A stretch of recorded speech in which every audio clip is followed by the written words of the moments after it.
What's going on, guys? So we are out here in Dallas, Texas at the Fun Town RV show in the AT&T Center, which is the Dallas Cowboys Stadium, and we're going to take a look at this absolutely insanely large destination-style travel trailer. This thing is super cool, and you know, when you get something like this, it's really meant to kind of be left at a piece of property next to a lake, next to something with an absolutely fantastic view, and then you bring your whole family out and enjoy it. But we're going to hop inside of this thing, and we're going to show you what it's all about. If you haven't had a chance, now's a great time to subscribe to the channel so you can check out other videos like this. Hang tight, I'll be right back.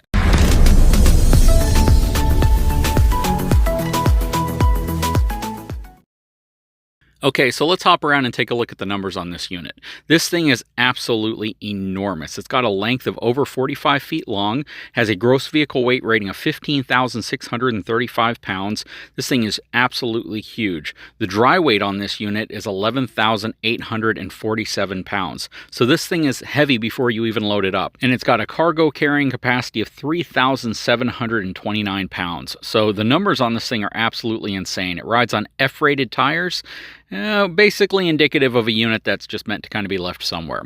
Anyways, we're going to take a closer look at the inside of this unit, then we'll hop back out and take a look at the outside. It has a manual front tongue jack, which is very common with destination style trailers since they're mainly meant to be left somewhere and not necessarily drug all over the country, so you don't really need to make adjustments that much. Twin 30-pound propane cans can fit up front. Looks like it might even be able to fit 40-pounders. Has scissor style stabilization up front and on the back. Has a very kind of a neutral looking scheme to the side in terms of graphics, but this is a very, very tall unit. Looking underneath it, rides on a 12-inch I-beam frame with a 12-inch drop beam. And it has a drop beam both on the front and the back, and that drop beam is what enables you to have this second story type feel with this unit. But yeah, this is the 42 view, which is actually closer to 45 feet long. So this thing is a Goliath, and it's very heavy. It actually weighs more than a lot of mid-size fifth wheels, which is pretty crazy. Taking a look at the numbers, so this has an MSRP of $104,507, discounted $31,519 for a sale price of $72,988. And I think once you take a look at the inside of this unit, you're going to see that, you know, in reality, it's actually not that bad of a value. Okay, so let's hop inside of this unit and I'll show you what's going on. So right when you walk in, you got this really cool spiral staircase that takes you up to a loft area or a second floor area in the, I guess, the front of this unit. You have a really nice bunk bed on this side.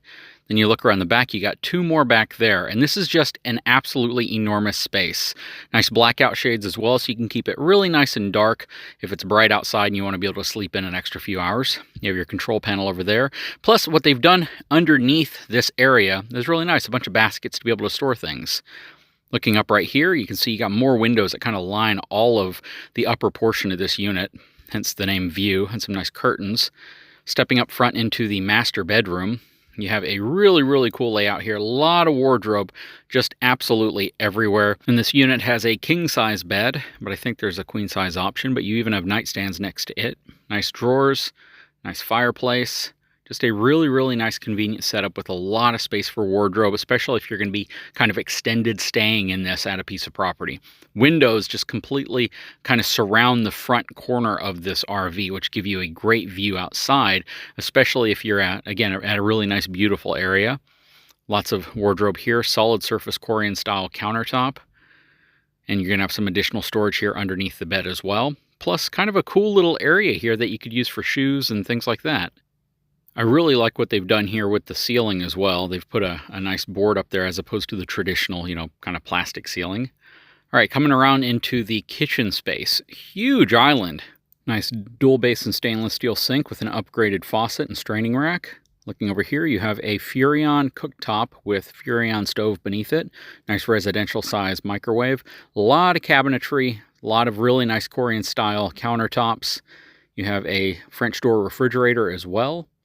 Just a really, really functional, very residential style kitchen. And you know, to those of you who think we use the term residential too much in videos, that's kind of the goal. You want to feel like you're in a residence as opposed to an RV.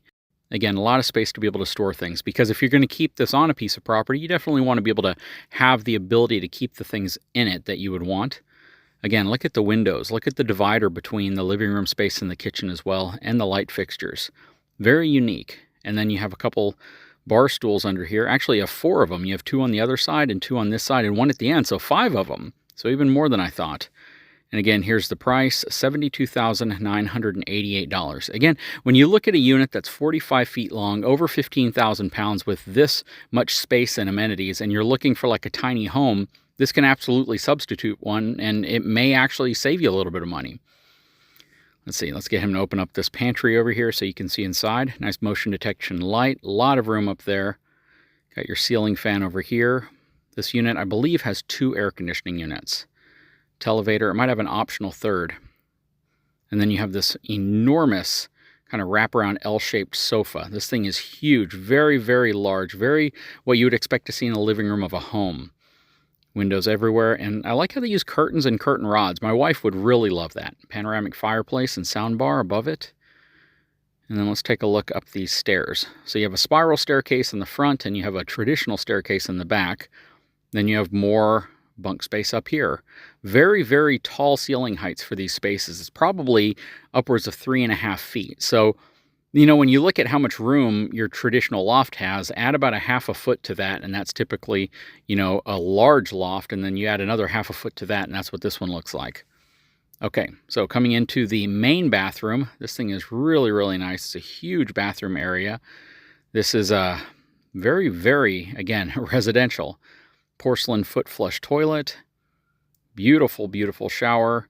It's a very kind of mixed shower because it has some kind of mid-level, like the shower surround, but then it has a really nice upgraded sprayer head with multiple heads and a wand. So again, they've kind of mixed it up here. You have a nice window off of the back of it. Over here you have your Korean style sink, as well as a nice mirror in the back, lighting above. And you have your drawers here, and kind of a resort style towel holder beneath it, which is really cool. And over here you have some pantry space or some closet space if you want to be able to put toiletries, things like that. And then on this side, you're going to have your stackable Splendide washer and dryer. Very, very nice. I bet you guys weren't expecting that. You might have expected prep, but to actually have a unit already equipped with it is pretty dang nice, to be honest with you. Blackout shades as well, so you can block out the night or just keep your privacy in here. Very, very nice sink. This area looks absolutely wonderful. Looks very much like high-end hotel. All right, so let's kind of take another quick glance at the inside of this so you can see what's going on here. And we'll step outside and see what the outside is all about. But yeah, could you see yourself having something like this next to a beautiful, beautiful piece of scenery outside, whether it be a lake, a pond, you know, or land? Okay, so now that we're on the outside, starting from the front, working our way back, again, manual tongue jack. Coming around, you can see all the huge windows all over this thing. We already went over the fact that it has the 12-inch I-beam with a 12-inch drop beam, both in the front and back. Very, very, you know, what I would consider to be a vanilla suspension system. It does not have an upgraded equalizer, does not have greasable wet bolts or shackle straps. I mean, this is an area that I do recommend the manufacturers take a little bit more time. You know, it has standard Rainier tires on it, but if they put a little bit more money there, I think just the peace of mind that you can tow this at least to those spots that you want to keep it would definitely outweigh that cost. Again, there are scissor stabilization here in the back. This does have LED lighting, even though it kind of looks incandescent. And you have that back window right here. Over here, you're going to have your tank flush. And then you have a 50 amp cable right here to power your electronics, ACs, all of that stuff. They took some doors off, so it was a little easier to navigate on the inside with so many people going in and out. Check this out. Residential water heater. How often do you see a Rheem residential tank water heater inside of an RV? That is crazy. And I know there are other destination units that I've featured that have this, but it's still kind of shocking every time I come across a unit that has something like this because it's kind of untraditional. Then you have all rack and pinion slides. Again, that very standard running gear. You have one of your tank drains right there. You have another one up here up front. And again, that frame is absolutely massive. There's the underside of the slides. Now here's something that's interesting. This has 3 sets of stabilization, so 3 sets of scissor jacks. Some on the front, the middle, and the back. I have never seen that before on an RV. That's crazy. And then you have some storage here, which is actually storage under the bed. So you got quite a bit of it right there. You can see the guys from the show here are putting some of their stuff there. But what do you guys think of this absolutely insanely large destination-style travel trailer? Again, over 15,000 pounds when fully loaded, over 11,000 pounds dry, with over 3,500 pounds worth of cargo carrying capacity, which in reality means you're probably going to have this thing loaded up to probably about 13,000 pounds. I couldn't imagine you loading up with any more than that. Definitely something that you need to tow with a very, very large capable truck, at least a dually, only because of how this thing's going to add weight to the back, which is about 1,600 pounds. Guys, if you haven't had a chance, please take a moment, subscribe to my channel, give me a thumbs up, and we will talk to you again very soon.